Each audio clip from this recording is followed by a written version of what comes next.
The first Holocaust. 6 million Jews died in the Holocaust. We all know that, don't we? But how do we know? And for how long have we known about it? The following presentation is based on the book The First Holocaust by Dawn Hedesheimer, which deals with the surprising origin of the 6 million figure. This book is volume 6 of the series Holocaust Handbooks, a steadily growing series of groundbreaking research into the biggest taboo of our modern society. It was first published in 2003 by Castle Hill Publishers and is currently available in its third edition of 2015. This presentation is divided into 3 parts. Part 1 tries to find the answer to the question, since when has the whole world known that 6 million died in the Holocaust? Historians usually refer to the Allied post-war tribunals at Nuremberg as the origin of the claim that 6 million Jews were murdered by the Nazis during World War II. Here, we trace back that symbolic number, starting with the Nuremberg trials in 1946 and going back in time to Hitler's rise to power in 1933. In the second part, we make a big leap back in time to the first time that the 6 million figure was used. And then we will go through a large amount of media reports claiming that Jews were suffering in Eastern Europe prior to, during, and after the First World War. Yes, the first, not the second. During the third and final part, I will give an overview on the appearance of the 6 million figure in the mass media throughout more than a century, and after summarizing our topic, I will briefly discuss what this all means. First, let's see what we are told by the experts as to why we know that 6 million died. When we dig into the matter, the surprising result is that for a long time after the Second World War, expert historians on this topic have stated that we actually don't really know at all. For instance, when asked during a trial in Germany in 1979, German mainstream historian Dr. Martin Brozut, who at the time was one of the worldwide leading historians in the Third Reich studies, stated that the 6 million figure was more of a symbolic figure rather than one that has been substantiated with solid demographic research. In fact, it took until the early 1990s for mainstream Holocaust historians to publish a study that claims to thoroughly investigate the question of how many Jews fell victim to the Holocaust. Its title translates as Dimension of Genocide. It was written under the aegis of Dr. Wolfgang Benz, who at that time was a German professor for studies on anti-Semitism of all things. The book has never been translated into any other language. As a matter of fact, this book was the reaction to a 1983 revisionist study that had challenged the accuracy of the 6 million figure. The cover image of its current edition is shown here to the right. In their attempt to refute that evil revisionist study, Benz and his colleagues got lucky because their research confirmed what has always been known. He wraps it up on page 17 of this book, where he states, "The bottom line indicates a minimum of 5.29 and a maximum of just over 6 million Jewish victims of the Holocaust." In an attempt to quell any skepticism about this lucky find, Benz asserts 3 pages later, "Of course the purpose of this project also was not to prove any preset figure, 6 million. Such an uncalled-for disclaimer might make skeptical minds suspicious, but we won't analyze this any deeper here. It is usually assumed that the Nuremberg Military Tribunal during 1945 and 1946 was the origin of the claim that 6 million fell victim to the Holocaust, and in fact, during that trial, 2 witnesses made claims to that end. First, we have Wilhelm Hittel, shown to the right. Hittel was a German Secret Service agent whose written affidavit was submitted to the court. It can be found on page 85, following in volume 31 of the published trial transcript. The affidavit is in German, and its decisive passage says, I translate, "Eichmann told me that in the various extermination camps, some 4 million Jews have been killed, while 2 more million perished in other ways." In his 1997 autobiography, the cover of which is shown to the right, Hittel confirmed to have heard those numbers from Eichmann. The second Nuremberg witness was Dieter Wislitzeny. He is the fellow I have marked with a red arrow in the picture. During the war, he was a German official working for Adolf Eichmann at the task of deporting Jews. He testified in person during the Nuremberg trial. His testimony can be found in Volume 4 of the IMT documentation, and the passage of interest here can be found on page 371, where it states, he, Adolf Eichmann, said he would leap laughing into the grave because the feeling that he had 5 million people on his conscience would be for him a source of extraordinary satisfaction. Note that Wislitzeny falls 1 million short of the required 6 million. Since Eichmann was on the run after the war, it has been speculated that he was used as a convenient scapegoat during the Nuremberg trials. But Eichmann ended up before his own trial some 15 years later, after he had been kidnapped by Mossad agents from his Argentine refuge in 1961. Interestingly, when he was asked during that trial whether the Jews he had deported knew what was awaiting them, he made some rather astonishing remarks. That trial was actually taped, and that footage is online on YouTube and elsewhere. Let's listen to this interesting passage. Jews. Die Leute draußen, die haben das lange nicht gewusst. Ich selber wusste es ja auch nicht, ob diese Transporte, zum Beispiel, wenn sie ins Generalgouvernement fuhren, dann wusste ich, dass ihnen überhaupt nichts passierte, solange Globoschnitt nicht gearbeitet hatte. Fuhren sie nach Auschwitz, so ist es ja klar, dass hier das Gros in die Arbeit überführt wurde. Auch mich hat man im Unklaren gelassen, wie viel oder wer etwa getötet wird. Ich habe mich allerdings auch nicht darum gekümmert, denn es ist nicht mein Aufgabenbereich gewesen. Es lässt sich nicht leugnen, dass ich durch die Tatsachen meiner befohlenen Reisen nach dem Osten von den Sachen gewusst habe. Please stick to the subject. Now, most of us don't understand what he says, as it is German, but there's a twist to it. If you listen to that trial footage, you realize that whenever there is a language problem between Eichmann and the judge or the prosecutor, they all switch over to flawless, accent-free German. Like the defendant, both the chief prosecutor and the presiding judge were Germans. So this was a trial among Germans, one of whom had once assisted in the persecution of his fellow countrymen. Anyway, here is my translation of what Eichmann just said. Quote, "The people out there did not know that for a long time. I myself didn't know either whether these transports, for instance, if they went into the general government-occupied Poland, then I knew that nothing happened to them as long as Glavochnik was not working there. If they went to Auschwitz, it is very clear that the majority was deployed for labor there. I was kept in the dark as well, how many or who would be killed, but I did not worry about that either, because that was not my area of responsibilities. It cannot be denied, though, that I knew about the things due to the service trips I was ordered to make to the East." Interestingly, a little after the scene we've just seen, Eichmann mentions that he has learned about some aspects of the Holocaust by reading Gerald Rettlinger's book, The Final Solution, which makes me think that his own recollections and thus his testimony might have been polluted by what he's learned after the war. But again, we won't go there because that would lead us too far astray.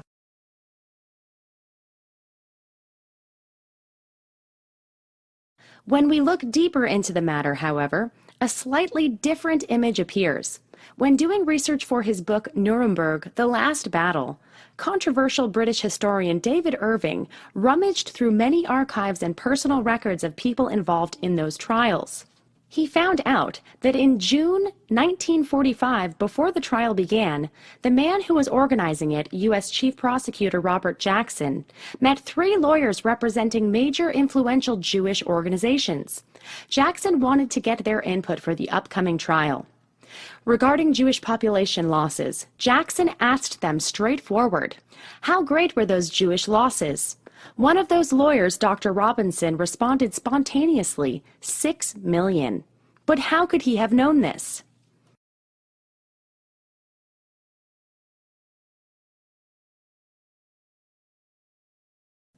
The mystery deepens as we go back in time.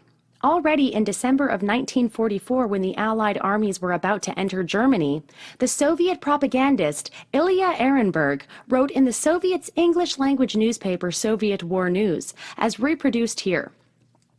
In regions they seized, the Germans killed all the Jews, from the old folk to infants in arms. Ask any German prisoner why his fellow countrymen annihilated 6 million innocent people, and he will reply quite simply, why, they were Jews. That's not the only time this symbolic figure appeared in that propaganda newspaper published for Anglo-Saxon readers. It was repeated in the issues of January 4th and March 15th, 1945. We read there, "The world now knows that Germany has killed 6 million Jews." Those articles were rediscovered by the German historian Dr. Joachim Hofmann, who has reproduced them in the appendix to his 2001 book, Stalin's War of Extermination. See its front cover here on the right. Here the same question comes to mind. How could Ehrenburg know that 6 million had been killed before even a single Allied soldier had set foot onto German soil? In fact, Ehrenburg knew about those 6 million already much earlier.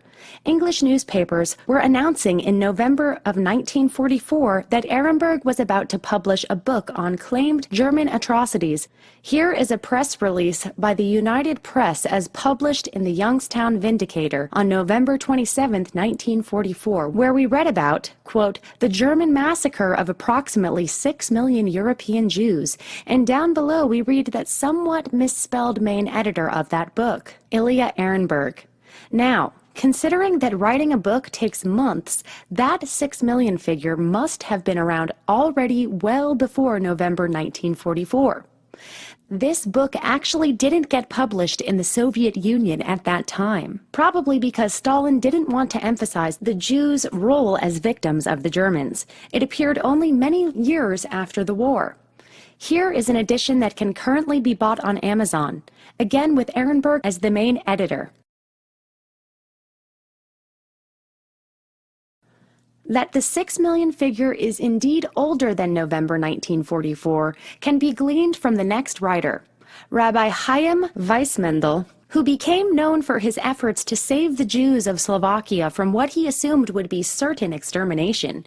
Wikipedia writes about him, quote, largely by bribing diplomats, Weissmendel was able to smuggle letters or telegrams to people he hoped would help save the Jews of Europe, alerting them to the progressive Nazi destruction of European Jewry.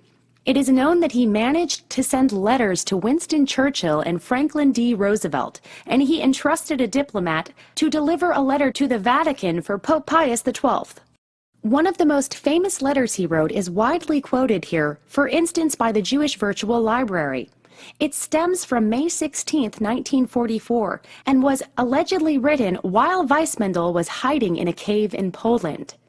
If we scroll further down on their webpage on this letter, we read there, quote, why are you, fellow Jews and government ministers, in all the free countries being silent about this slaughter, in which some 6 million Jews have been murdered thus far, and in which tens of thousands are now being murdered every day? Again, we should ask, how could this cave dweller know this? Weissmendel is such a big figure in the struggle to save Jews during the war that there exists even a dedicated book on him. Here, the book's page on Amazon. One of the first mainstream authors referring to Weissmendel was the Holocaust historian Dr. Davidovich, shown to the right in her 1975 book, The War Against the Jews. Not even May 1944 is the end of our 6 million journey through time. Let's leap backward a year. May 15, 1943. The material shown here is taken from an 11-minute documentary on YouTube named How Do We Know That 6 Million Jews Died in the Holocaust?, which has some additional interesting material along the same lines as the present documentary. You might want to watch it too. The first item of interest is an article in the Australian newspaper The Advertiser, dated May 15, 1943. It mentions, quote, the possibility of the complete wiping out of 6 million Jews. So this article does not claim that 6 million have already been murdered, but that there is a chance that this will be done by the barbarian Hun. The next entry is from the Canadian Jewish Review from just a day earlier. Let's watch this brief video clip as it moves across that paper.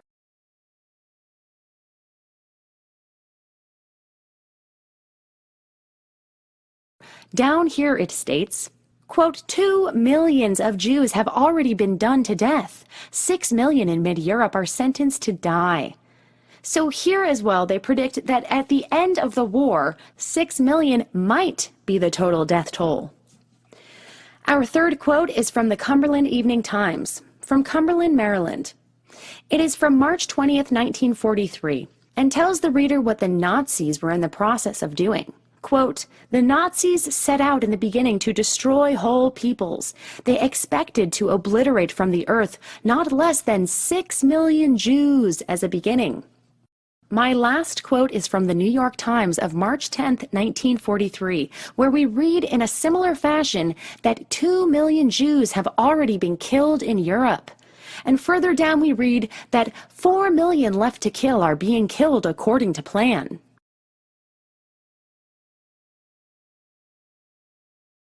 One month earlier still, America's Magazine, with the largest amount of readers, Reader's Digest, has a very interesting article which I want to briefly highlight here by showing an excerpt from the 9th episode of the excellent 4.5-hour documentary, 1/3 of the Holocaust, which you can find on YouTube.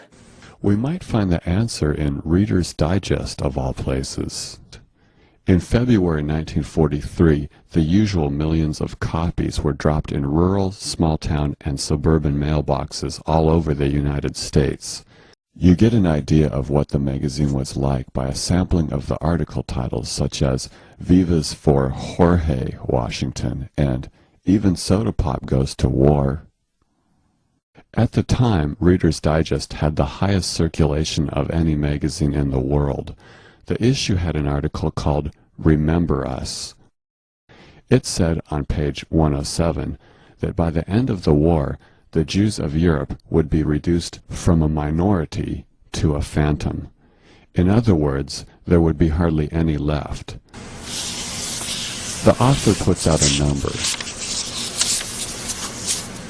6 million. That's quite a prediction considering this is in the middle of the war and that the main chambers at Auschwitz were still under construction. In Hilberg's book on page 885, we see that at the time, the main chambers at Auschwitz hadn't even been finished being built.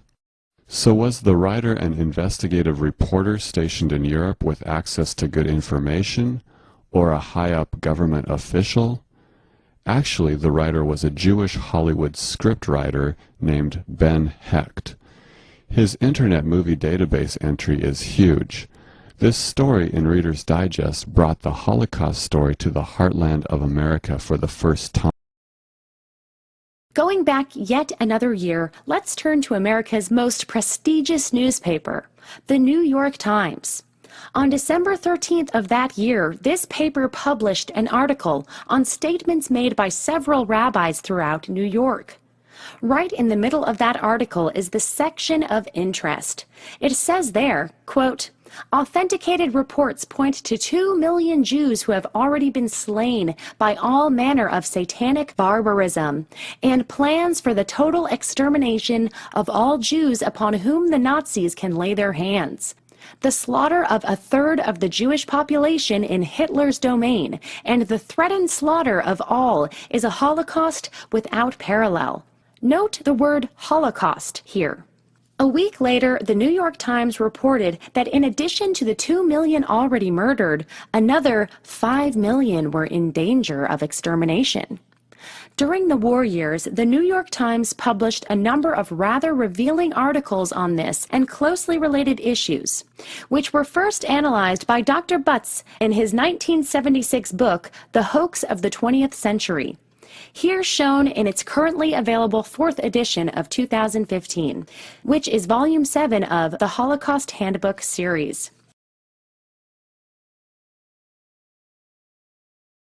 Needless to say, that wasn't the end of it either. Here is an article from the Palm Beach Post of June 25, 1940, the day France surrendered to the German Wehrmacht. It is headlined, "Doom of European Jews is seen if Hitler wins," which is meant to stir up the world against Hitler in order to prevent peace to be concluded at reasonable terms, which Germany was offering at that point. The chairman of the World Jewish Congress, Nahum Goldman, is quoted as having said that 6 million Jews in Europe are doomed to destruction in case the world makes peace with Hitler. How could Goldman know that? And why would that be so in the first place, as it was the continuation of the war rather than its early termination, which is said to have triggered the Holocaust? But again, discussing this would get us off topic, so we won't go there. The next item is from January 1939, almost 9 months before the outbreak of the war. It reports, among other things, that the Czech politician Masaryk had to say. Masaryk was a disgruntled politician who couldn't stand seeing his country, the former Czechoslovakia, falling apart due to constant conflict between its various ethnic groups. He blamed that conflict on Germany and was looking for allies in his propaganda efforts against Germany, here among American Jewish lobby groups. But that's not why I bring it up. If we scroll down on this lengthy article, we find an interesting passage toward the end where a rabbi is quoted. He has his own agenda, and that is trying to get support for Jewish emigration from Europe. In that context, he said that it would be impossible to evacuate 6 million Jews. Again, the mystical figure. A little later, a certain Dr. Chaim Weissman is mentioned as being supportive of this migration effort. Here is his liking. We will encounter him next in our journey back in time. We are now in 1936. At that time, the so-called Peel Commission, formed by the British government, was investigating the causes of Arab unrest in Palestine, which at that time was under British control. In that context, Jewish leaders were also heard, some of which advocated the formation of a Jewish autonomous area in Palestine, or even an independent state. Here you can see a map that shows how the country that today forms Israel would have been divided up according to one suggestion being discussed back then.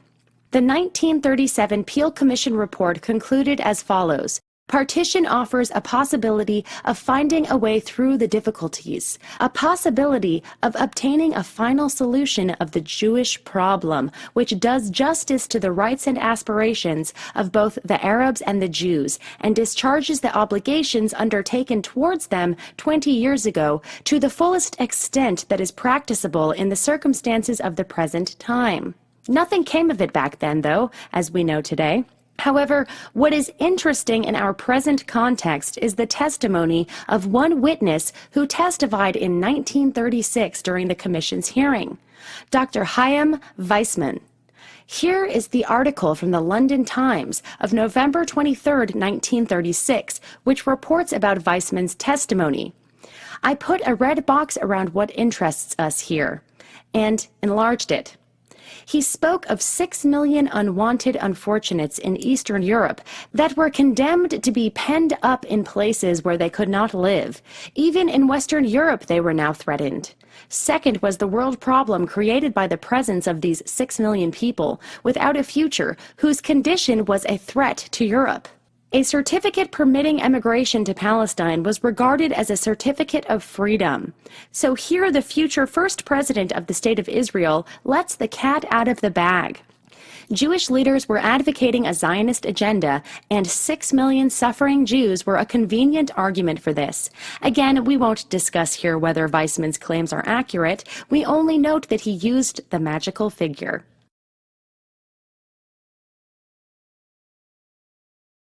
Let's look into 2 media reports during the first years of Hitler's reign. The first is from the newspaper of record, the New York Times, of September 8, 1935.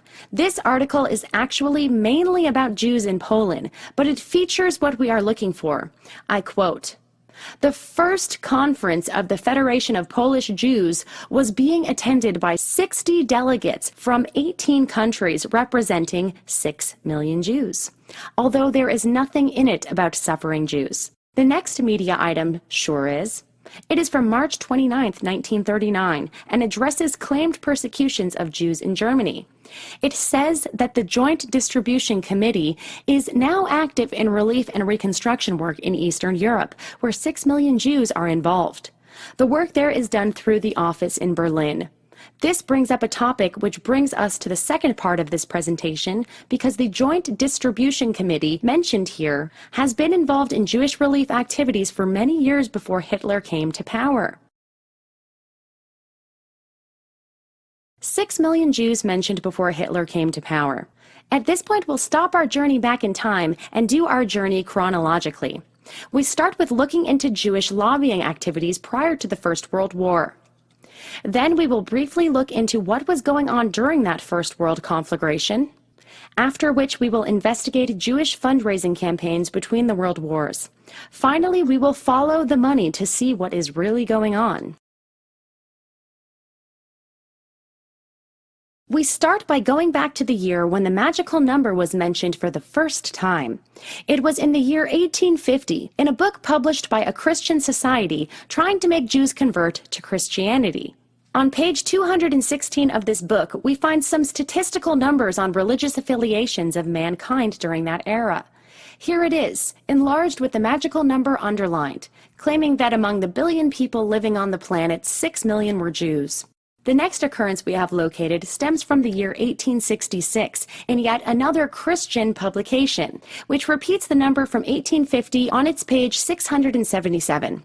Probably in lack of any reliable demographic data, the number keeps popping up elsewhere, for instance in the New York Times of September 12, 1869, where we read under the headline, Sunday Notes, with reference to a new Jewish weekly that there are now living about 6 million Israelites, nearly one half of whom live in Europe. This is repeated again in the same newspaper on October 31st of that same year under the headline, Religious Intelligence. 20 years later, in a New York Times article of February 10, 1889, which actually asked the question, how many Jews are there, the number still hadn't changed. This makes me suspect that nobody was actually counting the Jews. They were just copying that figure from whoever wrote it first, since it was a round, sexy number.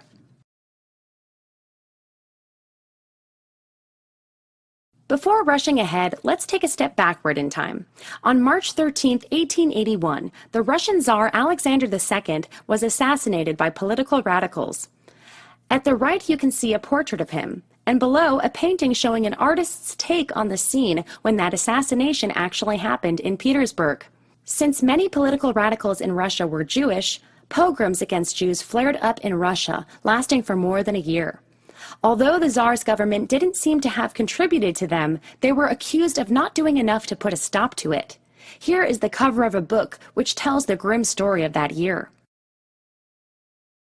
The New York Times reported on those pogroms, for instance in a long article on January 28, 1882, with the headline, Russian Jewish Horrors, a 9 months record of rape, murder, and outrage, which summarized the events of the prior 9 months. On April 22, 1882, in an article headlined, Russia and the Jews, the same newspaper even used a buzzword in connection with the Russian pogroms, annihilation.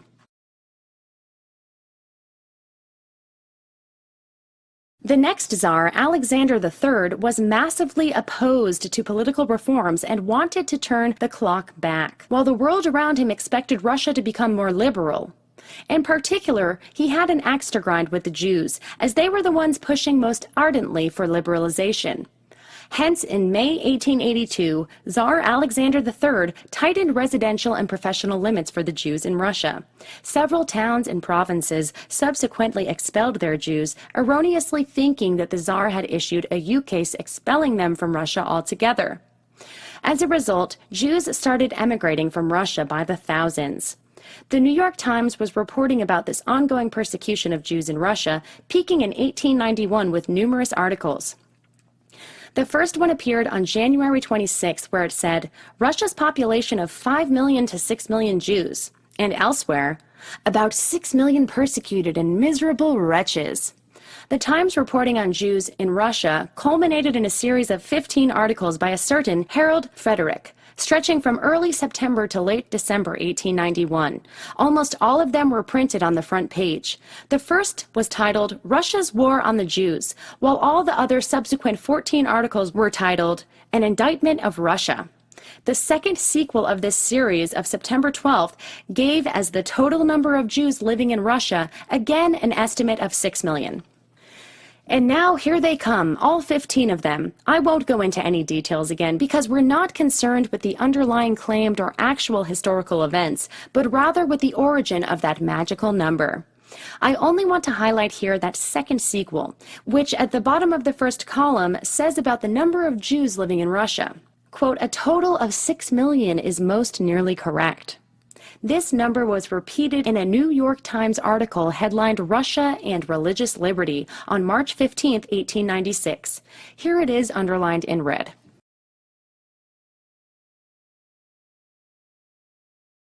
During the reign of Tsar Alexander III, Russia wanted to get rid of its Jews, but no country would accept them.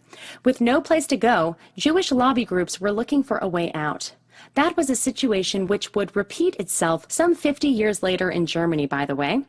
In 1897, Theodor Herzl published his now famous book, Der Judenstaat, The Jewish State, which gave the Zionist movement a tremendous boost.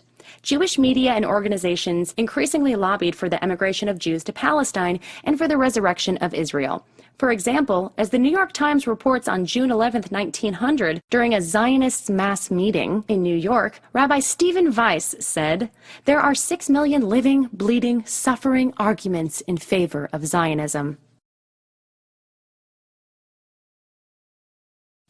Although Russia started implementing serious liberal reforms with the succession of Tsar Nicholas II to the throne in 1894, Russia wasn't coming to rest. On April 19th through the 21st in 1903, an anti-Jewish pogrom occurred in the Russian town of Kishinev. On May 16th, the New York Times reported about the event, and way down toward the lower end of this long article we read, quote, "We charge the Russian government with responsibility of the Kishinev massacre. We say it is steeped to the eye in the guilt of this Holocaust." Yep, there it is, a Holocaust. But that's not all. Further below we read, quote, "So long as a civilized government brands 5 million people as perilous pest which must be slowly annihilated, so long its baser subjects will think themselves justified in accelerating the process of extermination with knives, axes, and hatchets." So, annihilation, extermination, and a Holocaust. It's all there. The article's only deficit is that it missed the magical figure by 1 million. In the same vein, the New York Times wrote on May 20th of that same year, again with reference to the Kishinev massacre, quote, "This barbaric Holocaust," end quote. The spell was broken. A fashionable word had been minted, the Holocaust. On November 10, 1905, the New York Times used the buzzword again. The background of this was the failed attempt to overthrow the Tsar. During that aborted revolution, political radicals, mostly socialists and communists, failed to do what they would succeed in doing 12 years later. As before, this attempted revolution was again fueled by a disproportionate number of Jewish radicals and with a lot of Jewish support, even from abroad. The New York Times reported this attempted putsch rather favorably. But when things went bad for the revolutionaries, retaliatory excesses against Jews were again on the rise, resulting in this renewed accusation of a Holocaust by the New York Times. 3 days later, on November 13th, we read the following in the New York Times on page 1. Jews are being exterminated. And then on page 4, in an article denouncing the Russian Orthodox Church for its alleged responsibility in those pogroms, the Times uses the word Holocaust again with reference to the Kishinev massacre. It is even claimed that the Russian church had, quote, repeatedly declared that the Jew must be either converted or exterminated. Again, we won't check whether that's true. We are only interested in the history of the magical number, and while we're at it, if we stumble over similar buzzwords, I'll present them here too.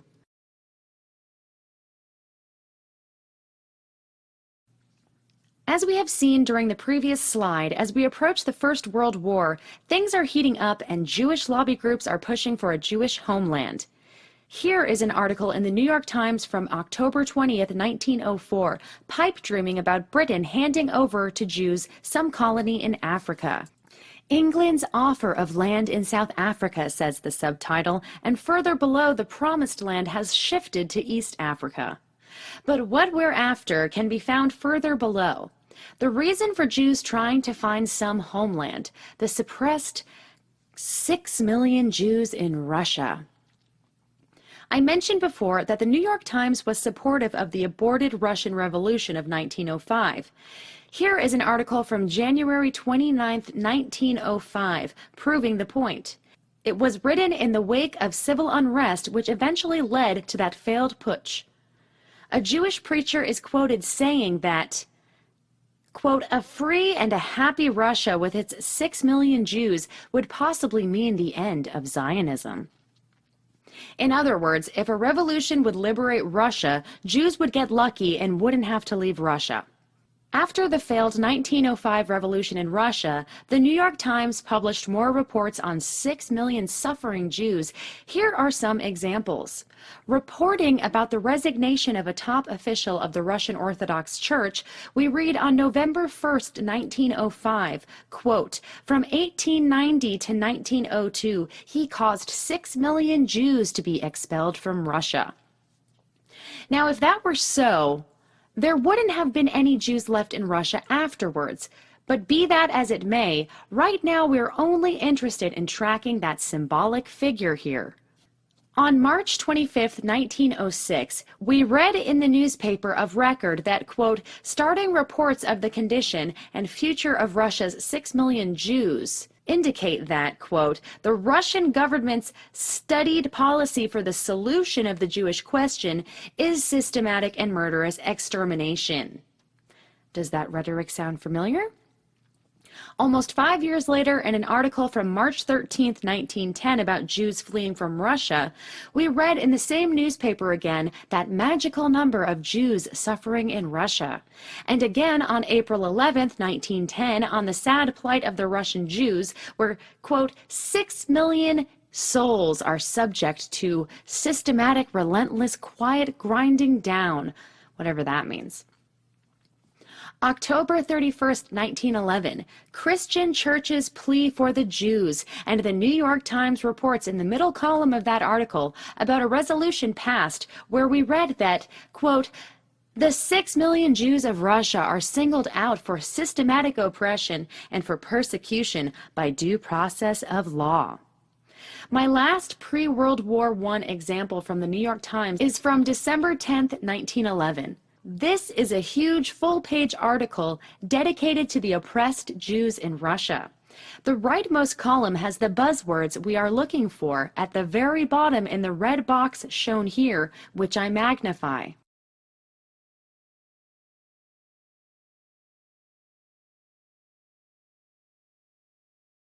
Now, the New York Times sure wasn't the only media outlet propagating that 6 million Jews were being persecuted and exterminated by Russia, but it was the most prominent and prestigious source to do so.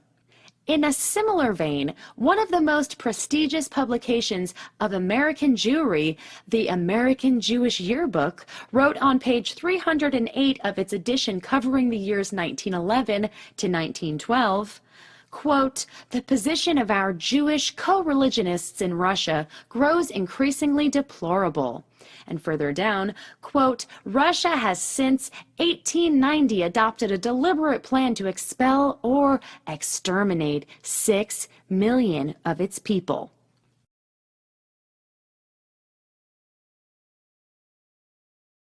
This frenzy was jacked up to near fever pitch once the Great War had broken out. Here are some quotes from the New York Times published during that conflict.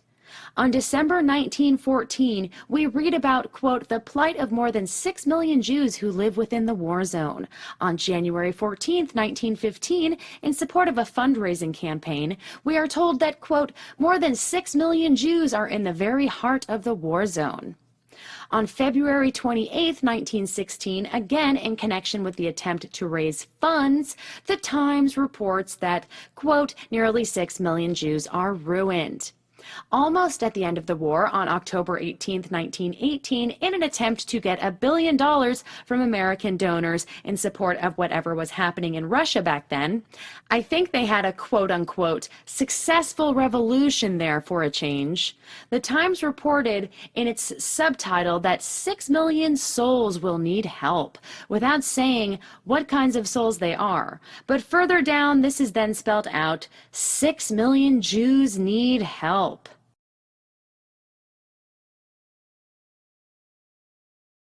In the middle of the First World War, the American Jewish Committee published a booklet which played a major role in shaping public opinion in the U.S. as to the situation of Jews in Russia, because 25,000 free copies of this booklet were sent to leaders of U.S. society and molders of public opinion, including President Wilson, members of the Presidential Cabinet and Congress, and the media. The language used in this book was subsequently reused extensively by other sources, such as the New York Times. The general theme of this publication was that Jews in Eastern Europe experienced a unique suffering which was not experienced by any other group of people. The booklet claimed that Jews were uniquely denied elementary rights and that they were victims of government-sponsored persecution. What interests us here are buzzwords like 6 million and extermination. On pages 12, it's claimed that Russia has a campaign of extermination running against the Jews. On page 19, it talks about 6 million Jews living in squalor and misery. On page 20, it states that there are 6 million Jews in Russia, and further below that they live like prison inmates. On page 29, we have again the 6 million Russian Jews. On page 47, it states that 6 million Russian Jews ought to be loyal to their country, and in similar vein on page 60. And finally, on page 66, claiming that nearly half of these 6 million Jews are now without means of support. Roughly a year after the end of World War I, an article appeared in the Jewish periodical The American Hebrew with the headline, "The Crucifixion of Jews Must Stop." It contains so many buzzwords that it can rightly be called the pinnacle of pre-World War II Holocaust propaganda. We read here, quote, "From across the sea, 6 million men and women call us for help." A little further down, that magical number is repeated. We read that, quote, 6 million human beings are being whirled toward the grave, and that, quote, 6 million men and women are dying. The next paragraph even says, quote, "in this threatened holocaust of human life." And in the next column, it speaks about, quote, 6 million famished men and women, 6 million men and women are dying. Finally, we read that, quote, "because of this war for democracy, 6 million Jewish men and women are starving across the ocean." Never mind that in this so-called war for democracy, the Tsarist monarchy fought alongside the British constitutional monarchy against the constitutional monarchies of Germany and Austria. Democracy had nothing to do with it, but again, we're not concerned with historical facts here outside of tracking down that symbolic figure, so I'll leave it at that.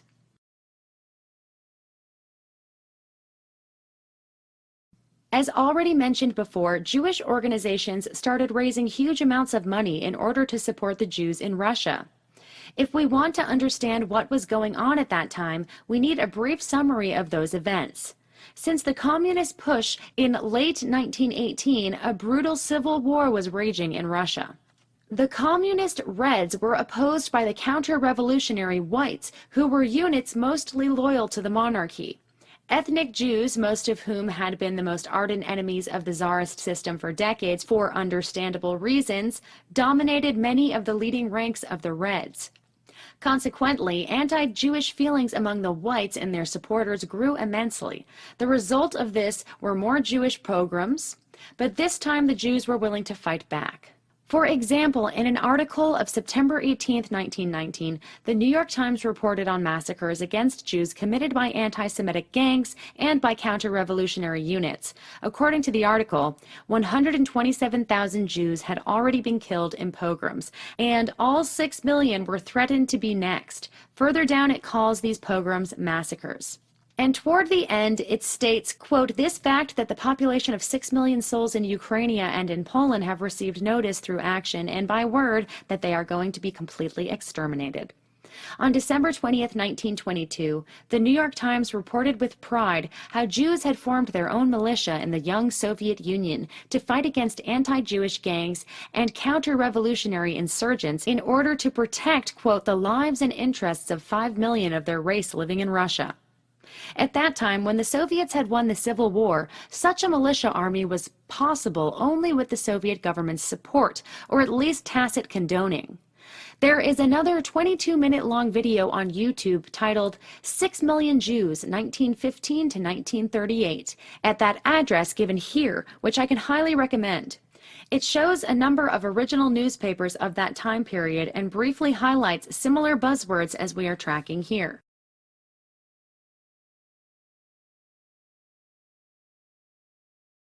The disturbing question that this raises is, were Jewish groups in the U.S. supporting the communist revolution? Fact is that by 1921, Jewish pressure groups in the U.S. feared a collapse of communist Russia, as they expected this to lead to a gargantuan pogrom against the Jews in Russia.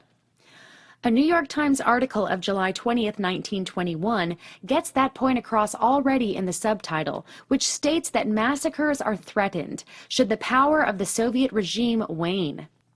We read there, quote, "Russia's 6 million Jews are facing extermination by massacre. As the famine is spreading, the counter-revolutionary movement is gaining and the Soviets' control is waning."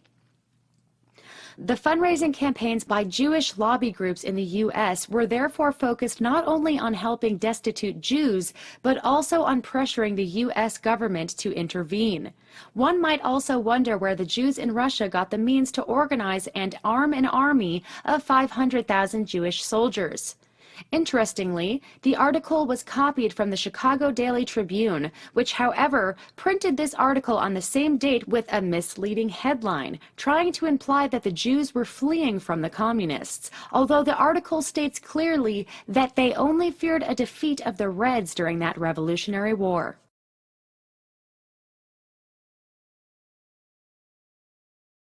Let's now quickly go through a number of ads and articles dealing with the fundraising campaigns initiated by Jewish organizations in the U.S. after World War I, with the aim of supporting Jews and their various projects in Europe and the Soviet Union, whatever those projects might have been.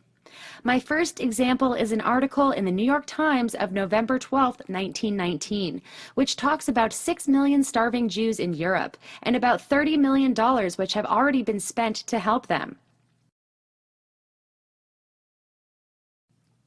Here is another one from April 21st, 1920.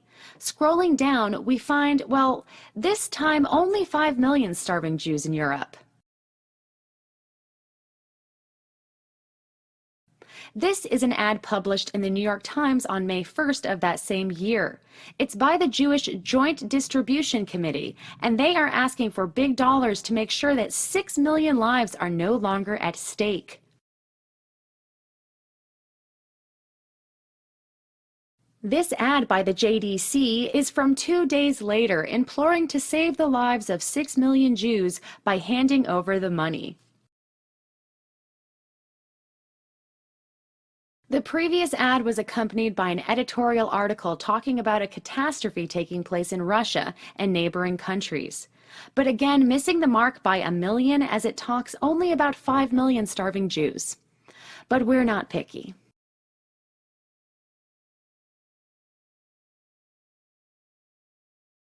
Two days later, yet another ad with the same spiel by the JDC. And in the same edition, 10 pages on, we find this ad also from the JDC.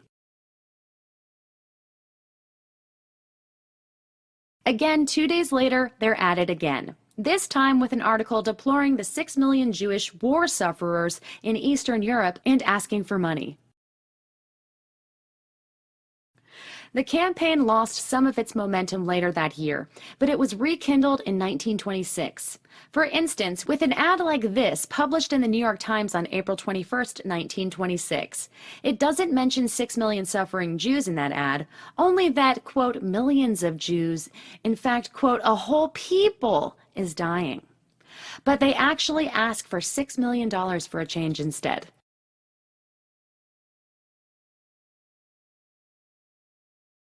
This one is from late 1926 and talks about 5 million suffering Jews, stating that the JDC has so far sent some $62 million to Jewish sufferers in Europe, which were, quote, distributed among those 5 million destitute Jews, but that more was needed.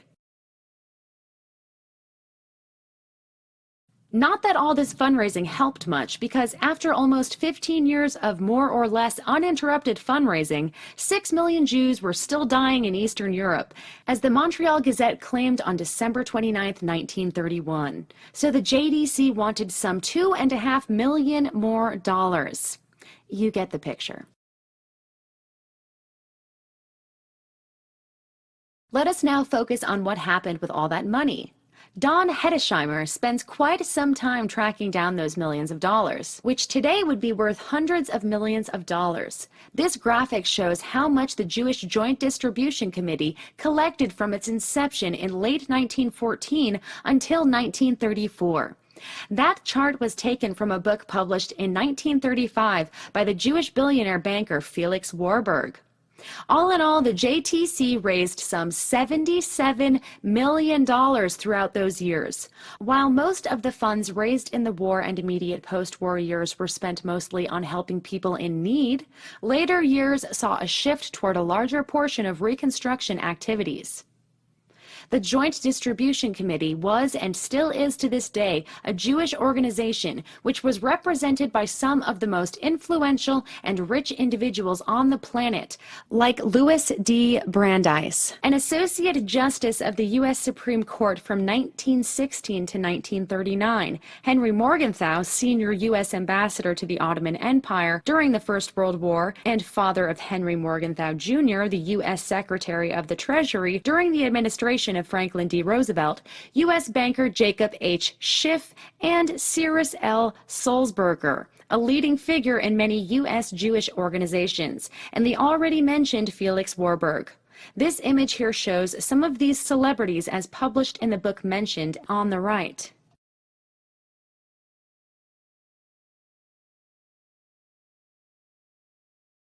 But that's not the whole story. Fact is that tens of millions of these dollars raised did not just serve emergency relief and reconstruction activities, as the JDC claimed in that chart just shown. An article in the New York Times of September 7, 1927, accused members of the JDC of misappropriating millions of these donations for their own needs. As much as 40%, it was claimed, may have, quote, disappeared in the manipulations by the bankers on the subject of exchange. No formal investigation was ever launched, though, so we don't know for sure what exactly happened. Fact is that in addition to the above-mentioned projects, those millions of U.S. dollars were also used to support Jewish communist agricultural settlements throughout the Soviet Union. They moreover served, quote, general improvements, electrification of villages, irrigation, water supply, and other projects. Throughout Eastern Europe and the Soviet Union, as the JDC itself admitted in a 1939 book with the title 25 Years of American Aid to Jews Overseas. A record of the Joint Distribution Committee. In another JDC book published in 1953, we find this remarkable admission, quote, without the full cooperation of the Russian government, these tasks could not have been accomplished. In other words, the Soviet Union welcomed this massive influx of U.S. capital meant to stabilize the lives of Russian Jews, since it also helped stabilize this revolutionary regime to a small degree. As hinted at before, it would also not be surprising to find out that some of the funds were used to support the Jewish militias fighting alongside the Red Army during the Revolutionary Civil War in the early 1920s. And that's only regarding funds that were raised and transferred to the Soviet Union through official channels. But again, that's not the focus of this presentation.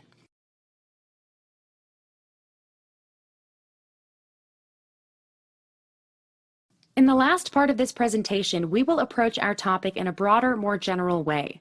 For this purpose, I have tapped into 3 databases which can be accessed online. First, we have the Library of Congress search engine of historical American newspapers, which featured digitized U.S. newspapers from 1836 to 1922. I have searched it for the terms 6 million Jews, both written out and as a number. The first case I have found 71 results, and in the second, 198. Curious as I was, I also searched the database for 7, 5, 4, 3, 2, and 1 million. The results are given in parentheses, so there is no particular predominance for 6 million. However, when looking up the actual newspaper articles, it turns out that only the entries of 7, 6, and 5 million are predominantly about claims of suffering Jews or Jews in danger of being exterminated, with a focus on 5 and 6 million. Lower figures are usually about some mundane issue, like how many Jews live in New York or in the US, or some other country, for instance. Here are 3 examples of entries I have found using this database which meet our criteria. I will just scroll through them without boring you with even more details. If you want to read it, just pause this video. I have done the same kind of search on the New York Times database at the address given, and for editions spanning from 1851 to 1939. This results in only 4 entries for 6 million Jews, with the number written out, and 16 entries with the actual number. Results for other round million figures are again listed in parentheses, where the same observation applies as mentioned before. Here are 3 examples of the New York Times writing actually about 7 million suffering, starving, dying Jews. Stop the video to read details if you wish. I've also searched the database of the Chicago Tribune, but the results there are rather meager. After all, the New York Times was owned and run by Jews, whereas the Chicago Tribune was not. This may account for the difference, but the Chicago Daily Tribune, as it was called back then, was not immune to the 6 million propaganda either, as this example of 1919 shows, which states that, quote, more than 6 million Jews are suffering. Now, if you think I have presented a lot of material published prior to the end of the Second World War which refers to 6 million suffering and dying Jews, think again. Because there is more, and the most comprehensive list I've seen so far, spanning from years 1990 to the end of World War II with currently 278 entries, can be found on the internet address listed here. Don't worry, we won't get into any of them here. I'll just let some of the first entries scroll through to give you an impression. If you are interested in the entire list, you can get there also by simply entering the Google shortcut goo.gl/H8AUQJ. Now, if you are trying to convince a skeptic, this list might not do the trick, because anyone can make up such a list. In that case, you'd have to present not just the source information, but the reproductions of the actual newspaper articles. And guess what? That's been done by a very diligent researcher as well. It has been published as an ebook with the title 6 Million Open Gates, whose cover is shown here. It can be downloaded free of charge at the address given. If that's too much to type, just use the Google shortcut. This book contains reproductions of 240 media items between 1900 and late 1945. I'm showing here only the first 21 entries. The author of this book has gone to great lengths and huge expenses to put this work together. So in case you need to see the actual article to believe it, just grab an electronic copy of that book. And make no mistake, this list is still not complete.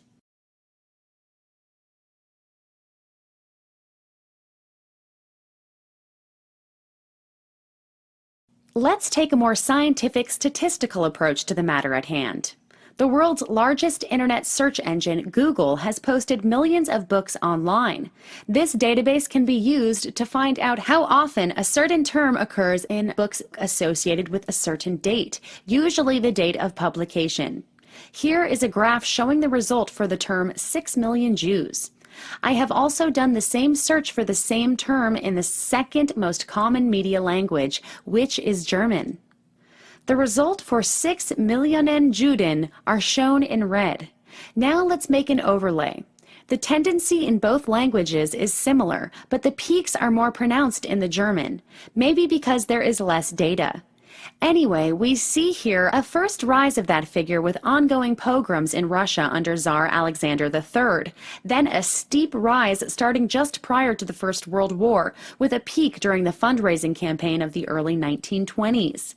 And another less pronounced one during the campaign's second phase in the mid and late 1920s. Next, we have a slight rise during the early years of Nazi Germany. A further slow rise during the first years of the Second World War, with an extreme rise after the outbreak of the German-Soviet War in mid-1941. The curve hits a maximum in the mid and late 1940s around the Nuremberg tribunals and its legal and media aftermaths. Then we have another sharp peak around the 1961 Eichmann trial in Jerusalem, with a slight decrease in the Anglo-Saxon world but a more pronounced one in the German media sphere, probably because the Germans weren't quite in tune with the new zeitgeist yet. The last rise of the curve indicates that 6 million has turned into a household term, but the later decrease is probably merely due to newer books being underrepresented in Google's database due to copyright protection issues.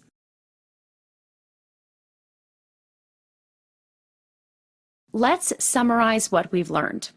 The term 6 million Jews could be found in Anglo-Saxon media reports ever since the world's Jewish population had reached roughly 6 million in the mid-1800s. The anti-Jewish pogroms and legal measures in Russia after the assassination of Tsar Alexander II in 1881 made 6 million Jews a buzzword. Terms like extermination and Holocaust made their first appearance in this context at the dawn of the 20th century. During the aborted communist revolution of 1905, these words were even used together with an alleged solution of the Jewish question as a policy of murderous extermination. The First World War, with its subsequent Russian/communist revolution, which was very popular among many Jews both in Russia and abroad, resulted in further hardship for the Jews in Russia. This in turn led to a steep increase in the use of these buzzwords. Fundraising campaigns in the U.S. for Jews in Eastern Europe kept those terms in the media during the early and mid-1920s. The rise of National Socialism in Germany steadily reinvigorated the use of these terms from the very beginning of the Third Reich. We conclude, therefore, that we have known since the 1880s that 6 million Jews have been threatened more or less continuously with extermination in a Holocaust. So what, you may ask? What is this supposed to prove, if anything? Well, here are some tough questions.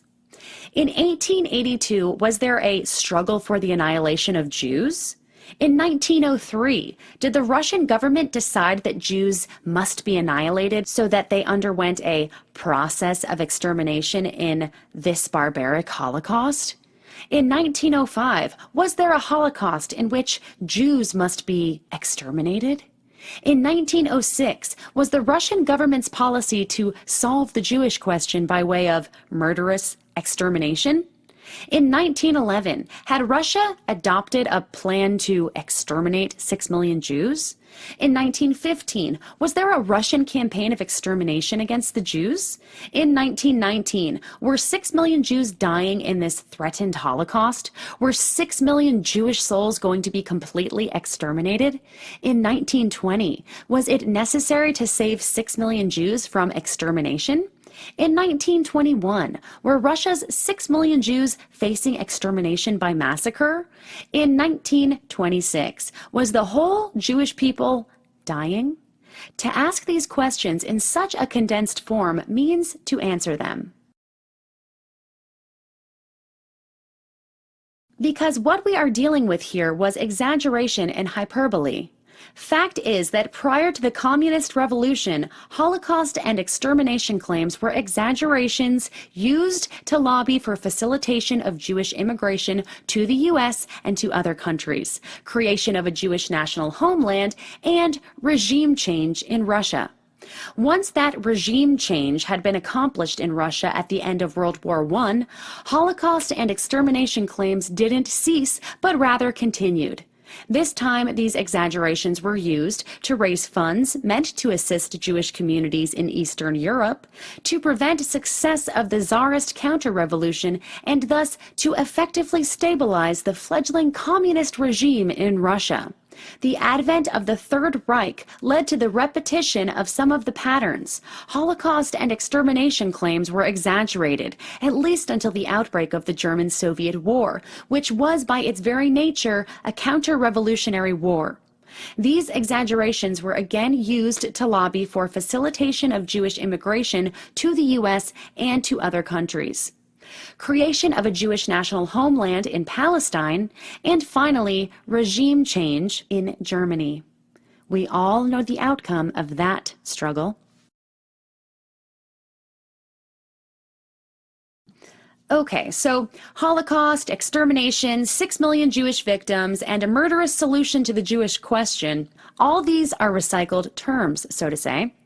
But what about gas chambers? They surely must be genuinely linked to the Third Reich, right? Well, the truth is, no. On March 22, 1916, during the worst part of the First World War for Britain, the traditionally anti-German newspaper, the Daily Telegraph, published an article with the title, "Atrocities in Serbia." In this subtitle, it mentions 700,000 victims. Now, all historians, without exception, agree today that this news report was false atrocity propaganda. But let's read it. It says, quote, according to reliable information, yeah, sure, the victims of the Austrians and Bulgarians exceeded 700,000. Whole districts with towns and villages have been depopulated by massacres. Women, children, and old men were shut up in the churches by the Austrians and either stabbed with the bayonet or suffocated by means of asphyxiating gas. In one church in Belgrade, 3,000 women, children, and old men were thus suffocated. End quote. Okay, so that was atrocity propaganda. A lie designed to stir up the war-weary British public so they would keep up the fight against their German brothers who were offering peace since 1915. Compare the previous article with this one, though, which was again published by the rapidly anti-German Daily Telegraph. This one on June 25, 1942. Britain was again embroiled in a fratricidal war against their German brethren, but this time the 700,000 victims are already announced in the main title, and the gas chambers have become mobile. Also, by moving up from the lower half of the article to the subtitle, we read here, quote, more than 700,000 Polish Jews have been slaughtered by the Germans in the greatest massacre in the world's history. Now, this time this news report was the whole and unembellished, indubitable truth. And you better believe it, because doubting this can get you prison terms of up to 10 years in Austria, 5 years in Germany, Russia, and Israel, 3 years in Italy, Switzerland, Poland, and Hungary, and lower prison terms in many more countries. This is actually the only claimed event in the history of mankind that has ever been protected from critical investigation by penal law. But again, that's not the subject of this presentation, so be that as it may. Fact is that with Germany's collapse in 1945, the nightmarish gas chambers used to kill most of the 6 million Jews who fell victim to the Holocaust, that is to say, the Nazis' solution to the Jewish question by means of murderous extermination. Note that any resemblance of the terms used here with those used during past events is purely coincidental. These gas chambers were a matter of the past. Gone for good. Done. Wrong again. False war propaganda struck again in 1991 when the world was gearing up to wage a war against Saddam Hussein. During that first U.S.-led war against Iraq, the Jewish press had this unobtrusive headline on the front page of its issue dated February 21st, 1991. I'm not going to analyze it here. The Simon Wiesenthal Center jumped on that same bandwagon with the spring 1991 issue of their periodical, Response. Here is the title page of that infamous edition, where we read, quote, "Germans produce Zyklon B in Iraq." End quote. They even show a German-made gas chamber allegedly planned to be used on the Jews of Israel should Saddam ever make it there. Again, everybody agrees today that this was just another case of wartime hysteria, of false atrocity propaganda. But it did the trick to whip the world into a war of extermination against the nation of Iraq, if I may borrow that term. Does anyone care what the truth was?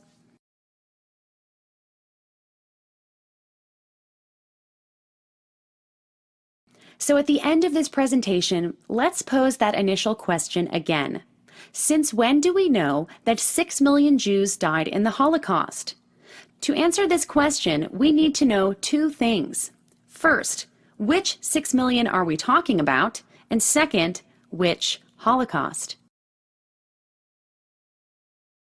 Thank you for taking the time to watch this presentation. We hope you enjoyed it and learned something about the mendacity of our mass media when it comes to stirring up the world's nations into waging war and causing violent civil unrest, revolution, and other means of more or less violent forms of regime change. And if you would like to read the book upon which this presentation is based, you can find it on Amazon or anywhere else books can be bought.